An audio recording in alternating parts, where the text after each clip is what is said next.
Owain Yeoman and Tim Kang aren't real cops, but they're TV Police!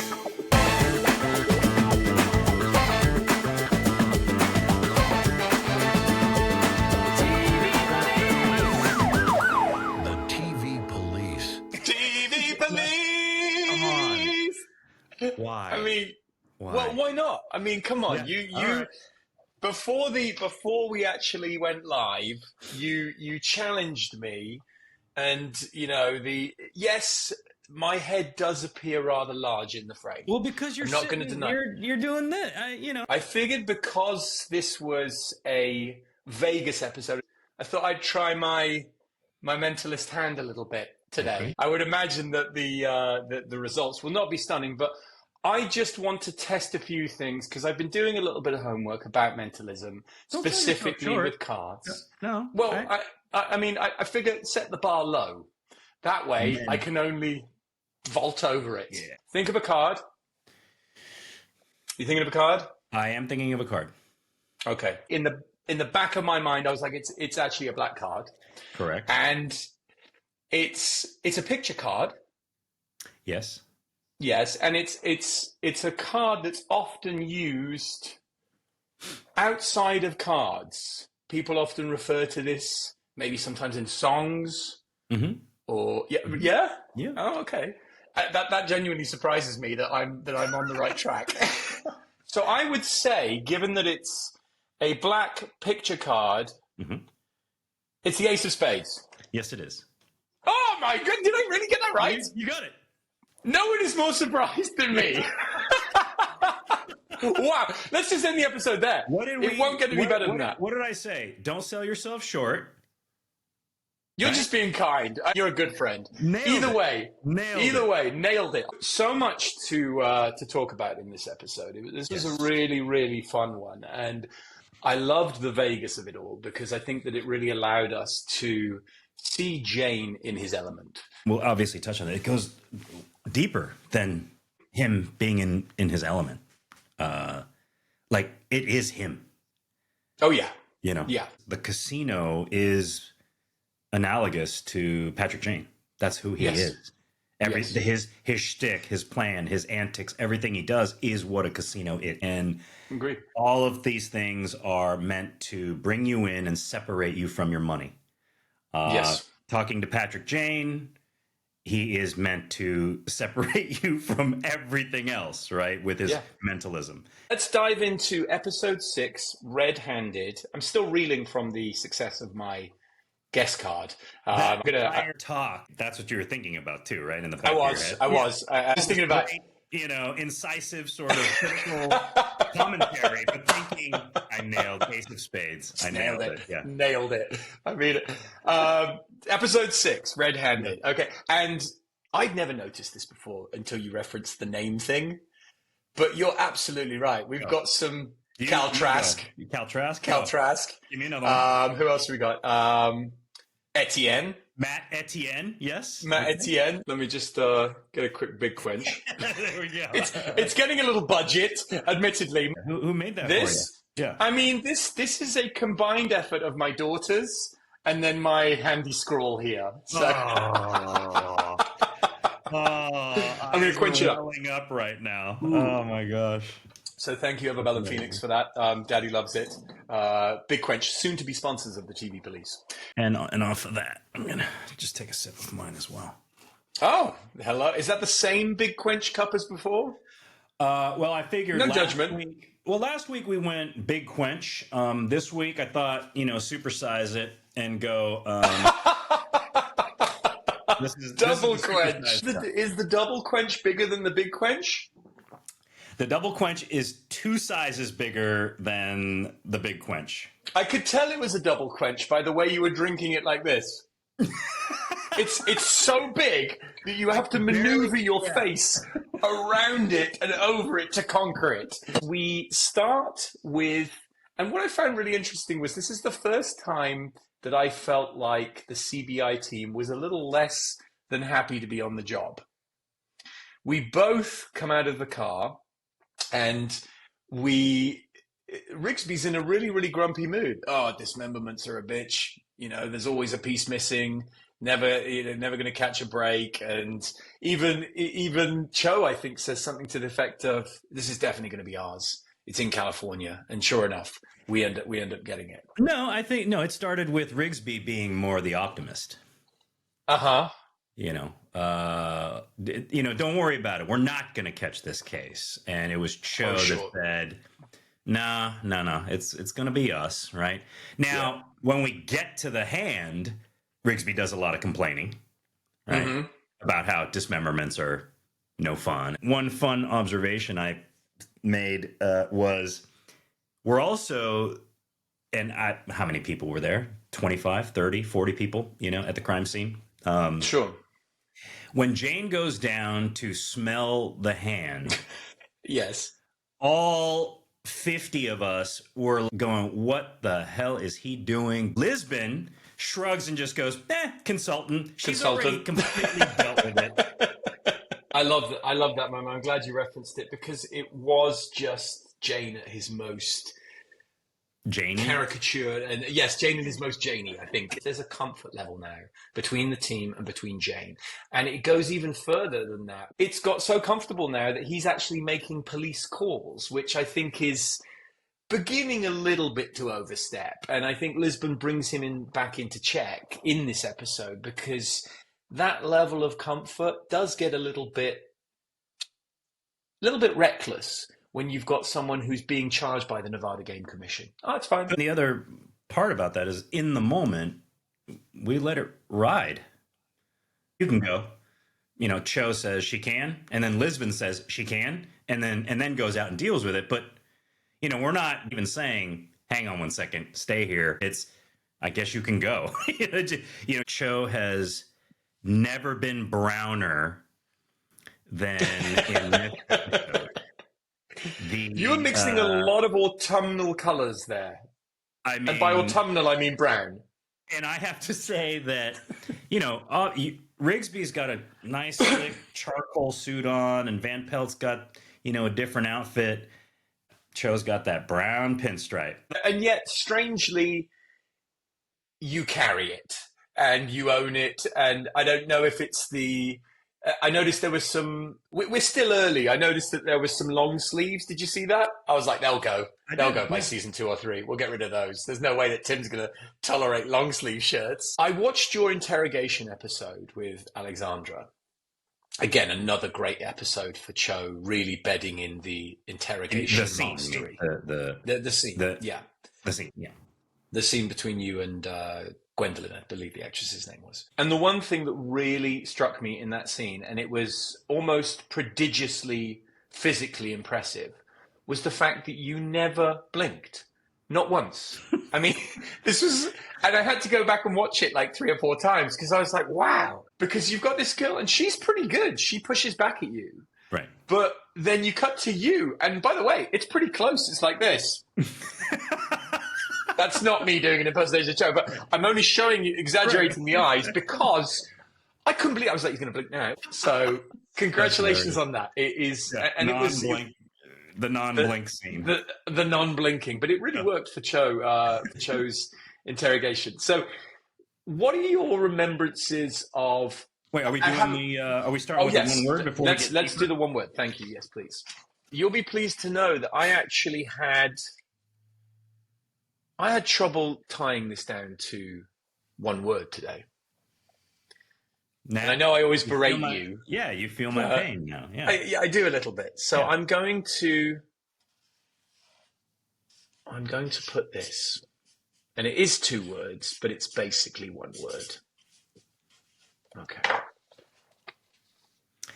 Old friends. Owen is old friends. Well, no, that's not how I looked at it. I old friends. No, I meant Owen's word. Oh, Owen's word. Old friends. I thought in some way you were trying to imply that I was really old. No, come on. Oh, okay, all right. Come on. All right. But because we're both in our 40s. Well, some of us, some of us more than others. Exactly. All right, my turn here. Okay, here we go. The first few episodes, I went tried to give it like the feel of it, and and it's just now more and more on the nose. Okay. Smart. Yes. I can see where you're going with that, but we will pick that up. So kicking this off, that road scene, I have, for some reason, I have a very vivid remembrance of that day. And I think maybe because it's recorded in a lot of production photography. And I remember there was a shot of Jane on his hands and knees, sniffing the hand, with all of us, looking, and I think my tie was blowing in the wind. And I remember it being one of those very California, hot but windy days, and being right in the middle of, I feel like it was Palmdale or somewhere. Does that sound right? I know it wasn't Vegas, and I know that we found these little enclaves in the middle of the desert, and we'd sort of locked down this road. And then later that night, I think we went to this almost like it was a purpose-built series of buildings that were used for filming. I just vividly remember being out, and it was hot as all hell. I think that was the first memory I have of you and I being, I think you and I were actually stood by the AC. Do you remember that they used to have an AC funnel, and they would connect it to an external AC machine, and then they would just blast the cold air. And we usually stand right in front of it, in it. I have a couple of photos of you in them. Actually inside the tube, and that was one of those days today. I remember vividly feeling very much like an Englishman in the sun that day. It was an episode written by Erica Green, who is a wonderful writer who we all love Erica. Sorry, you were going to say something. Yeah, well, I was just going to mention that seeing that opening shot, and as much as we have memories of... And remind me of the opening shot? We get out of the car. Sure, yeah. And we approach, and Van Pelt, Lisbon, and Jane are already there. I remember just seeing that stretch of highway that we were shooting on, and as I'm watching it, all these kind of feels started coming back. All the hot weather and the sweating and the AC and all that kind of stuff is part of it, but just a feeling of nostalgia kind of washed over me as far as how fun that was. And how exciting that was. It was still exciting, and we're on location, and we're doing this, elaborate scene, and the cranes you talked about, Dave Barrett loving to use. Chris Long, availed himself of rolled a couple of those out. This wide shot coming in behind us, and so there was a lot of excitement on my part, just even watching that opening scene. And you're right. We are in it now. This is, we found our stride. The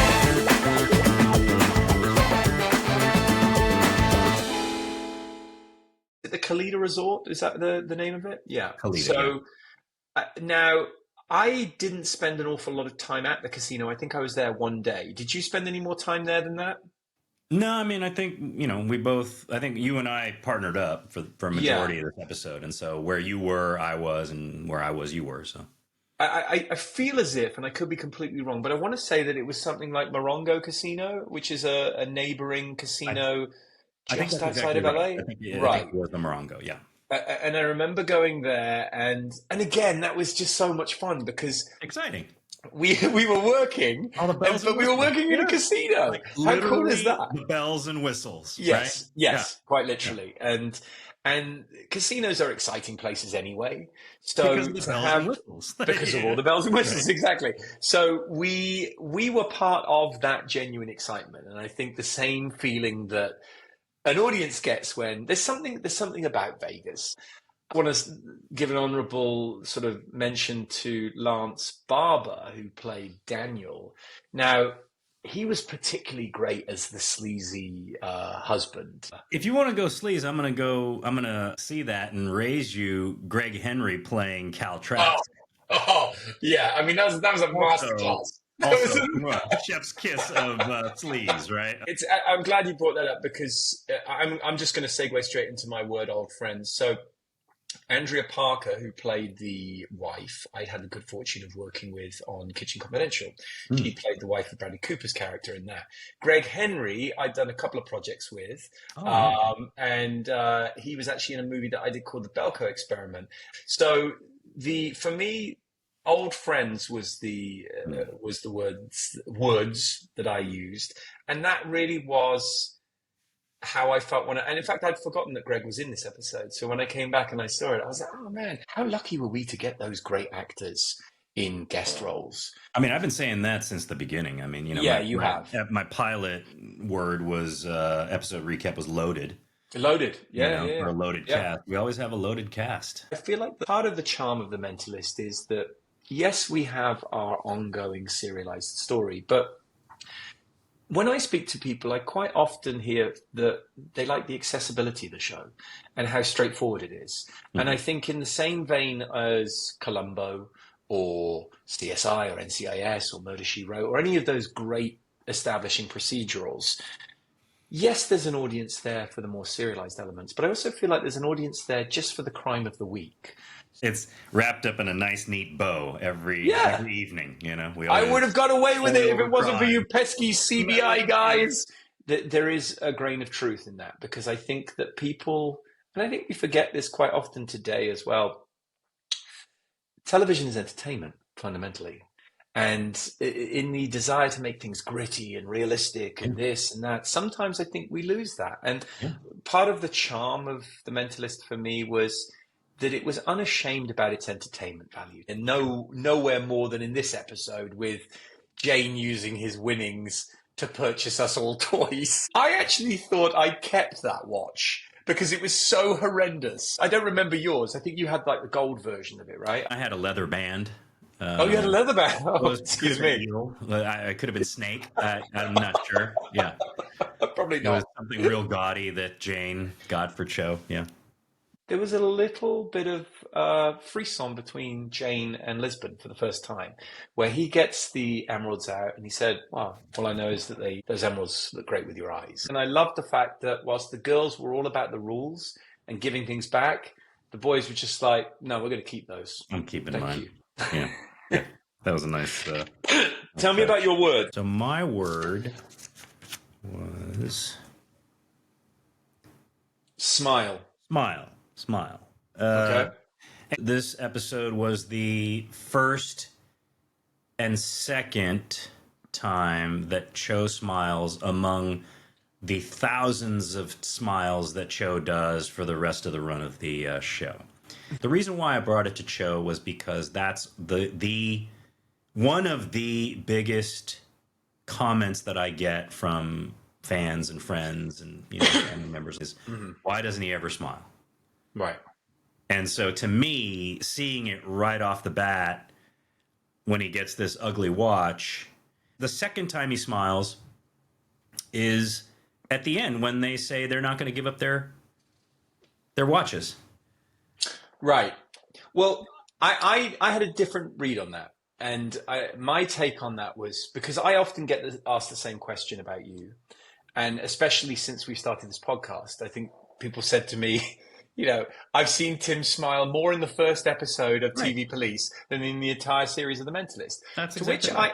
To which I actually push back a little bit and say that Cho is definitely all business. And there is no doubt about that. And that's what makes him a phenomenal cop. But I also, whilst I do remember you being deadpan, I do remember very warm Cho moments. And I do remember there being a sort of a distinction, and maybe this episode is a good example of that, between Cho as the cop and then Cho as a person. And Cho as a person, and maybe this is where we're tipping more into his personal life, where we're talking about getting personal gifts outside of, just being a cop. I would imagine that Cho is not all deadpan at home. I don't think he's that guy at home at all. And I'm not just saying I don't think he's like, a stand-up comedian, but I think he's just a guy who takes his job very seriously. Well, I think that's what I've mentioned to people who have asked about the character. They say, how close are you to the Cho character? And right. And I give them that simple answer of, we are a spectrum. Cho lives here, and I live here. I have a wider range, And there are times when I am here closer to Cho. Sure.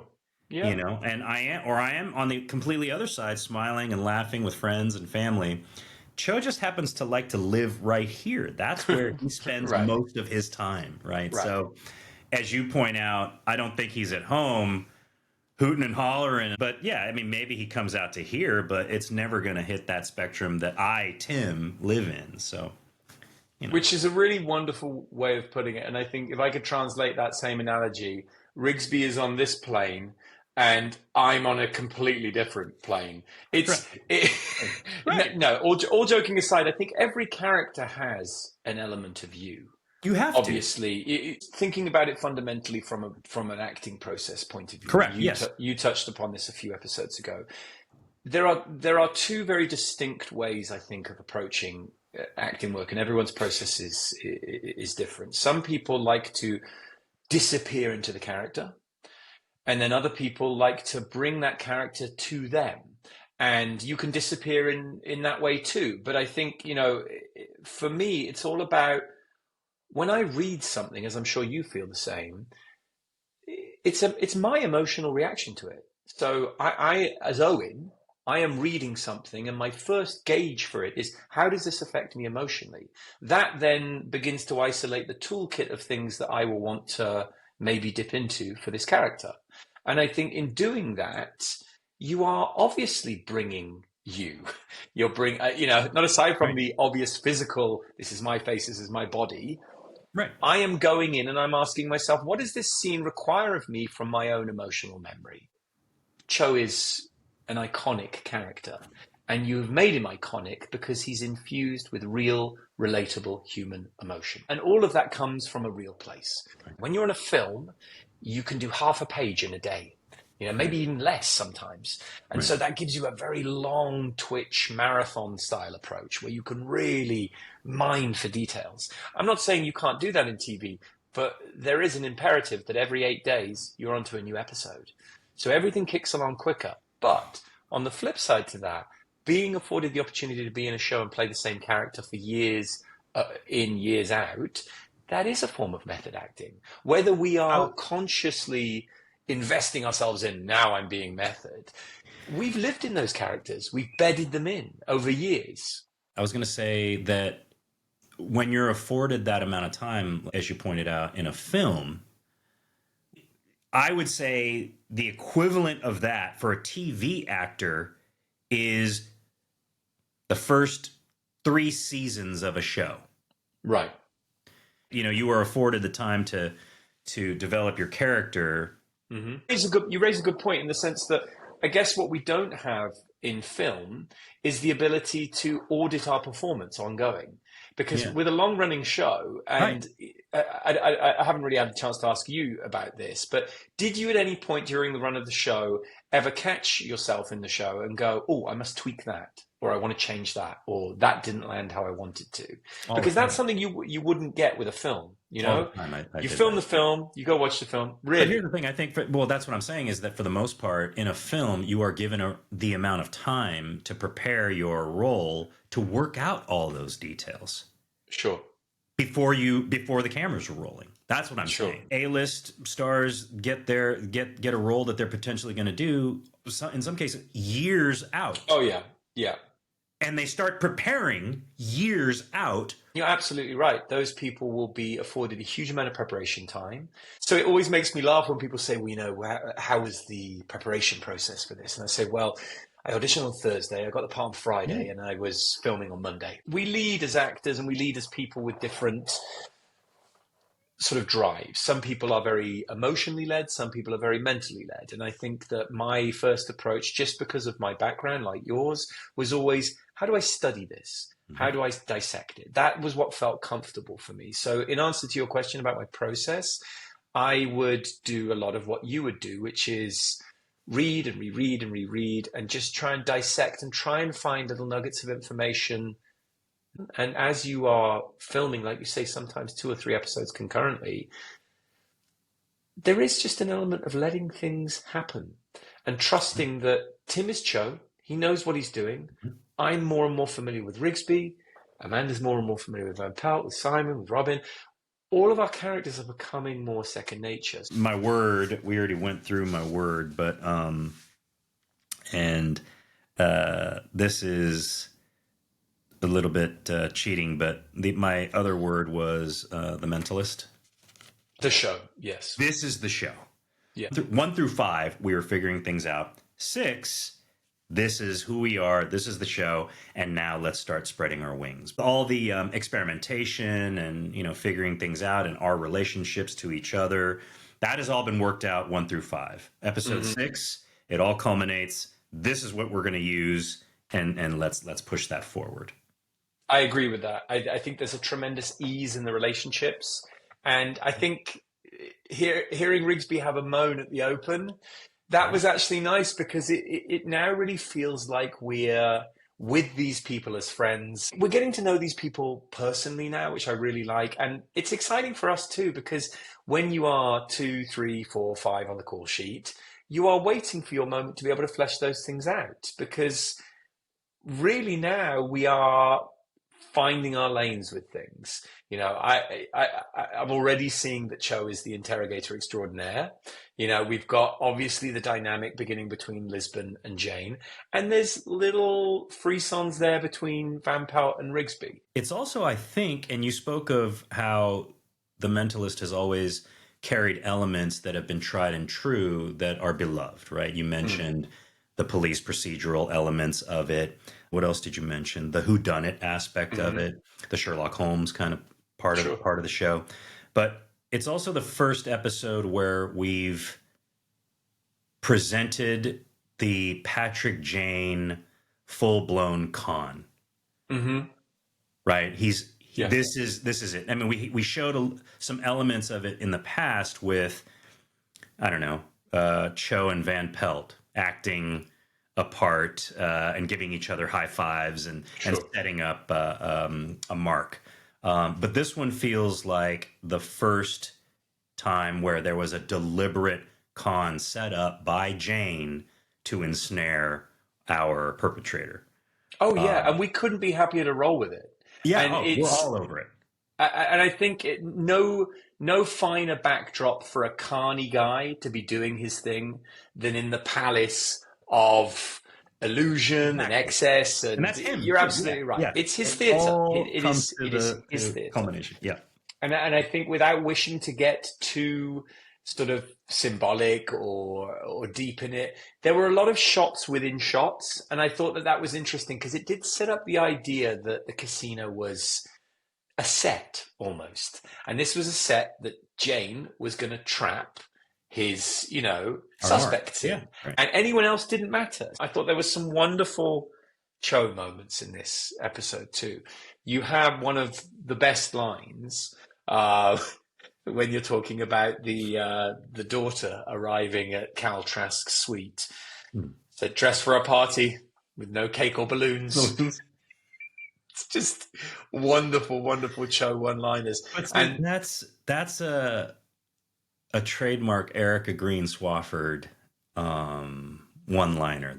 Is it really? So funny. I got to say, there were a couple of moments in this episode where we got great insight into Cho. I thought at the dismemberment on the road in the opening, where Jane and you decide to have the bet, and you wager a mighty 35 cents.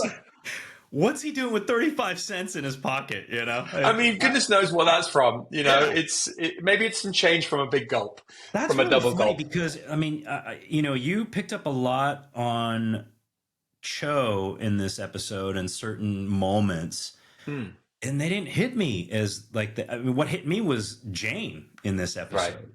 Yeah, that's really interesting. And this one, to me, I went to Jane and you went to Cho. That's an interesting. I felt that description of the crayon bank where you've been saving all your spare change since the age of 15. Right. That to me was wonderfully rich in its description, because you have no problem accepting that Cho probably has a methodical pile of spare change that he maybe has been saving, but but those little images, I'm reminded years later of the La Roche Tupperware. Do you remember that? Yeah. What's in the box? Yeah. But those moments where you can project yourself outside, and I found myself wondering, what's Cho's home life look like? What does he go home to? You know, does he have, is it a 1-bedroom apartment? Is it a condo? Is it, I don't know, I think this is the start too of the writers kind of coming in and feeling that out. Yeah. And really kind of nailing it, like, hitting home runs with things that work.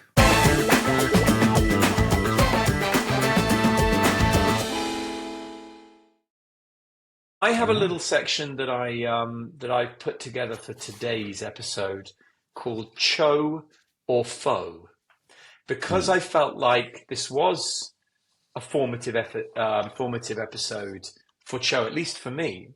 I wanted to test whether you had a full command of Cho's lines and whether you could remember whether the line that I give you is Cho or Foe.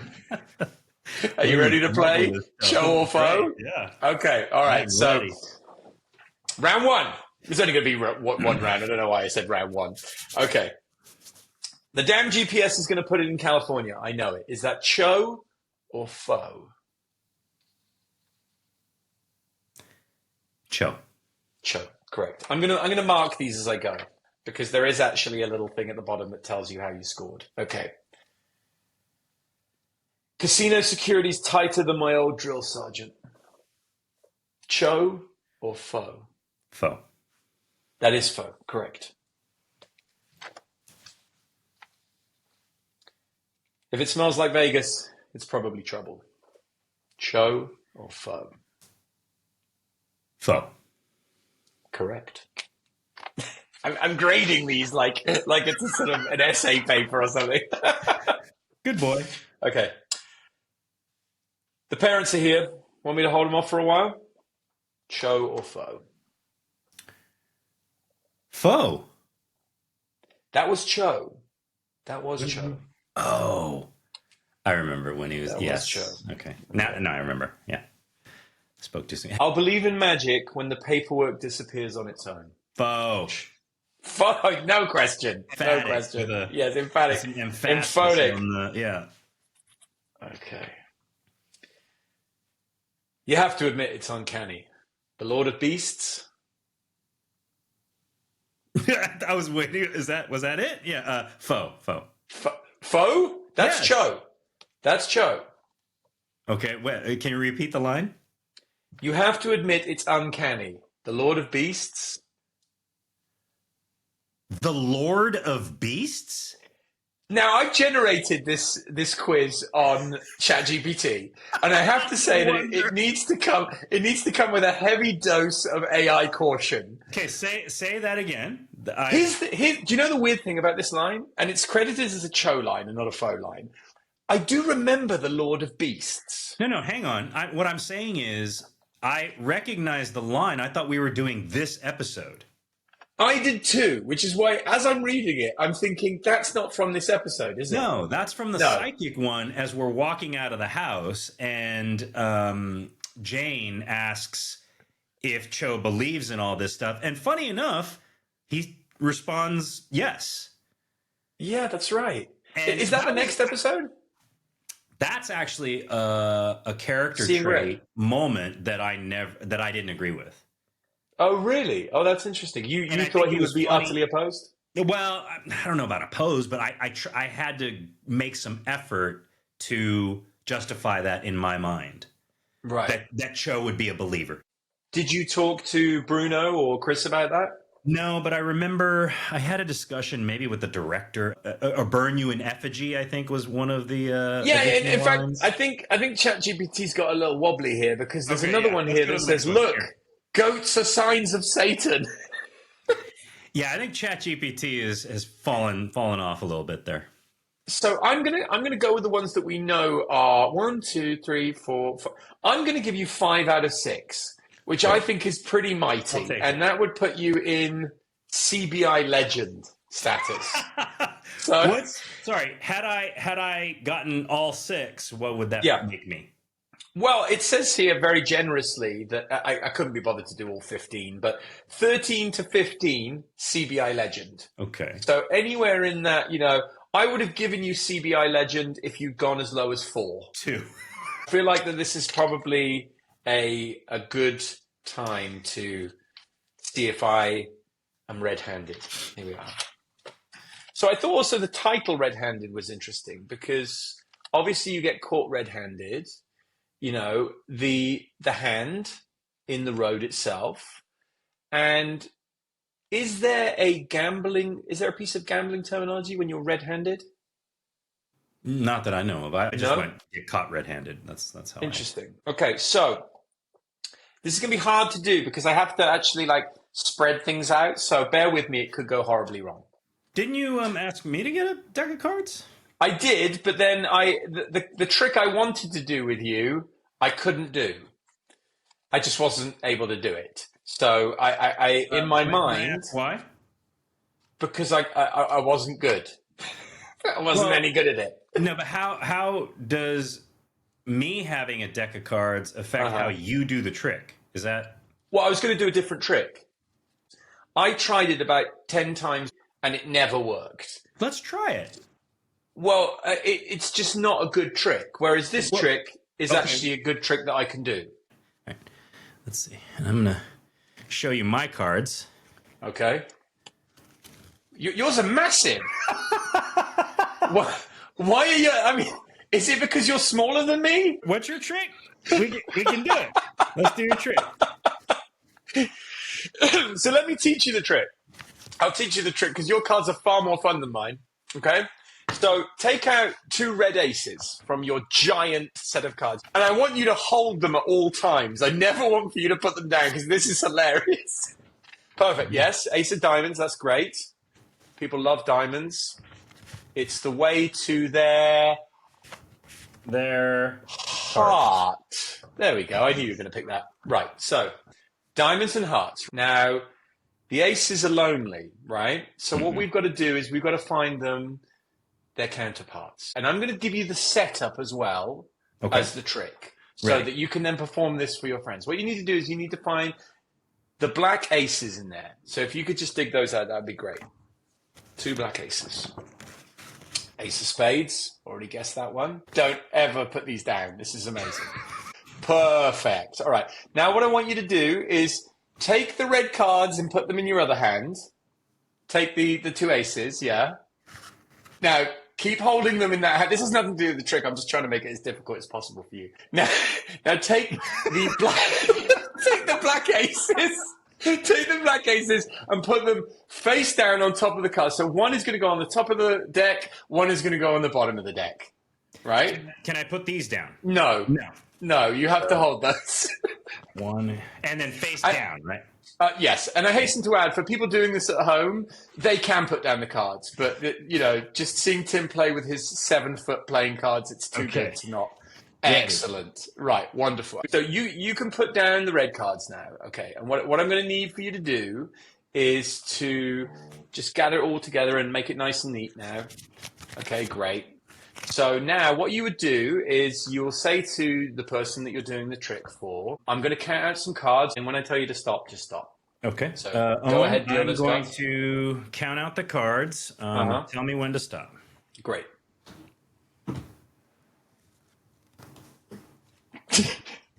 It's only an hour-long show, Tim. We might have to hurry this up. Okay. Stop! Now lay one of the aces face up. One of the red aces. Yes. On the table or on the card? On the deck on the table. Beautiful. Have you put that on the actual deck itself? Yeah. So right now, what you've got is you've got the deck on the table with the red ace on top of it. Yeah. Oh, the cards that I cards on the table. Okay. Let me. Yeah. So on top of that pile, put the ace. Yes. Okay. Perfect. It's face and up. That can be on face that up. pile. Yeah. Right now, just put the rest of the cards now on top of that ace. Yeah. Just just take that pile and put it now on top. Yeah. Beautiful. Okay. Now, do the same again. You're going to count out some cards, and I'm going to tell you to stop. And this is random. Stop. Okay. Now, we're going to take the other ace, and we're going to put it on the top of the the deck on the desk. Perfect. Okay. Now we're going to put the cards that you've got back on top, right? I want you to spread the cards out so that we can see where the aces are, the red aces. Just give it a fan, yeah? If you can. I mean, I'm about to lose you. The entire frame is just playing cards. Are they further into the deck in your left hand? Okay. So take the card that's immediately on top of that ace and just lay it face down. Okay. Find the other ace. Yeah, we'll get. I'm just going to upload this as a video. I'm just uploading this as the world's most seamless card trick. Here we go. Wait a minute. You know what? I think it might be towards the end here. Yeah. Oh, okay. So take the card on top of that card and lay that down. Perfect. Right. Now take out your two aces, your heart and your diamond. And you can get rid of all the rest of those cards. We don't care about these. We don't care about those anymore. So, at the start of this, I said I was going to find the two corresponding soulmates to the ace of diamonds and the ace of hearts. So I'd be looking for the ace of spades and the ace of clubs, if this trick went right. So come on, Tim, put me out of my misery. Ready? Oh, wait. Yeah. Ready? Here we go. Okay, here we go. Oh! Okay, yeah, 1 for 1. Come on! What are the odds of that? We nailed it! Yeah! Damn! I thought for sure that was not going to work. Look at that. Wow. Yeah. Just marvel. There we go. Incredible. I mean, if nothing else, we can just forgo episode 6 and just upload that. Yeah. Mentalist Well Extreme. Wow. Well done. Wow. Well done you. And that was not an easy thing to do with playing cards the size of your head.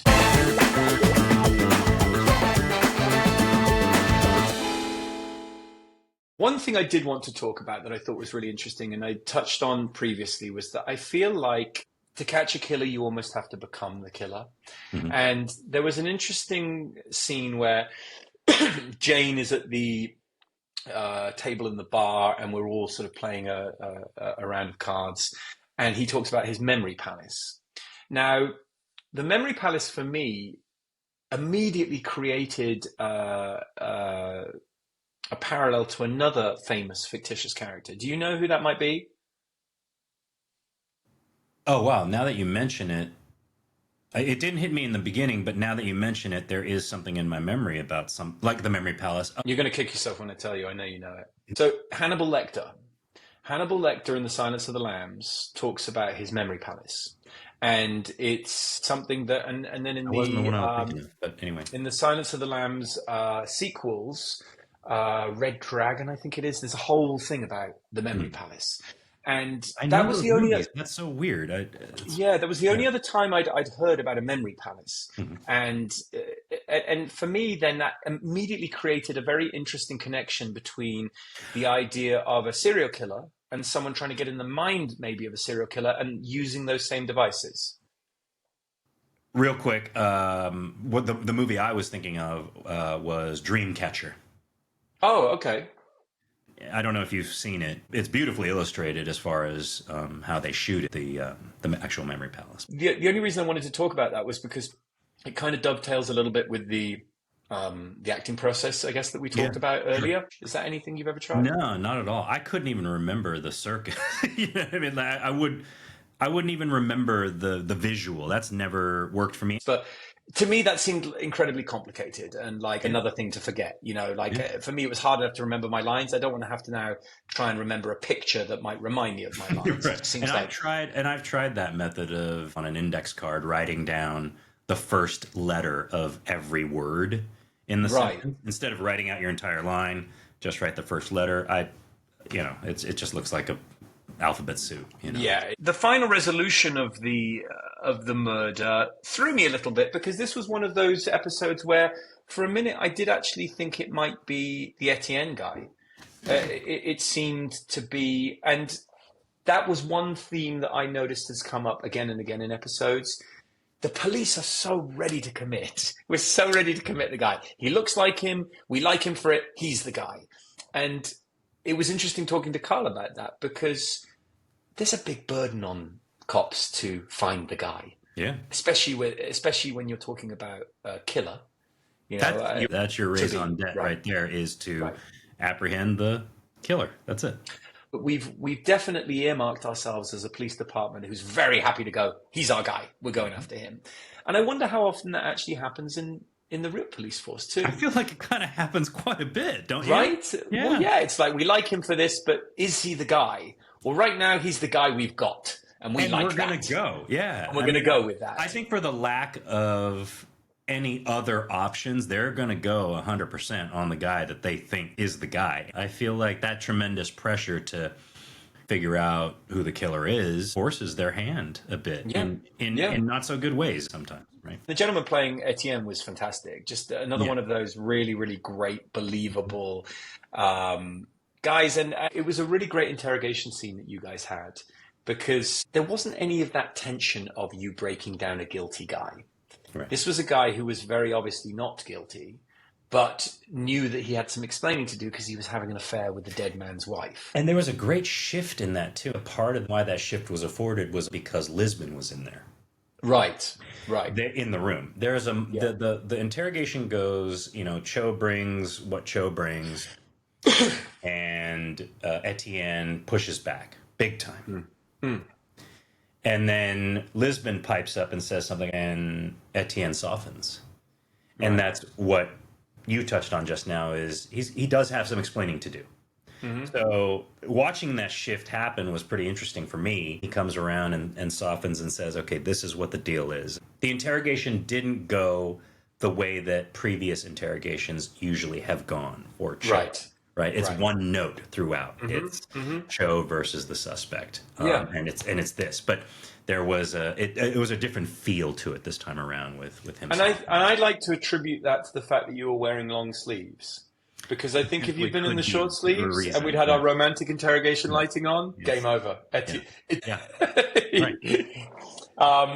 The one thing that we haven't talked about, and I do feel like was maybe a bit of an invitation for trouble, was the $100,000 chip hanging around the deceased Mr. Myers' neck. Yeah. That seems to me to invite quite a target, no? Yeah, it could be. I get nervous when I leave a casino. Right here, right? Just a giant bullseye. I think I have in my drawer in my office here, I have like a $25 chip from the win. And I'm like, oh, can't wait to cash that in. That's going to be great. That's going to be a good day right there. Yeah. This was a wonderfully fun episode for all of us. And like you say, I think early on, the real beginnings of feeling like we are now on our way. And even musically, we started to take a few, and maybe it was because of the casino theme. They turned up like the funk meter. There was a little yeah, there was. Yeah, as we're driving up, and it was quite noticeable that we were now having fun with it, and like and moving. Blake Neely is not averse to slapping a bit of bass. Yeah, exactly. Yeah. There was another fun moment at the end when, what does he say? Oh, it was one of those shots. It was on the nose, but it totally worked when he held up the chip and he's looking through the chain hole and he says, I see you. It's works so good, and it's because of the context, the context of the show, and how it's been set up. It was really fun. I think it came down fundamentally to the way that Simon played that scene with such deftness. It was incredibly metered. He knew he was pushing someone who couldn't say no to a challenge, and this is a degenerate gambler who has just watched his entire pot disappear.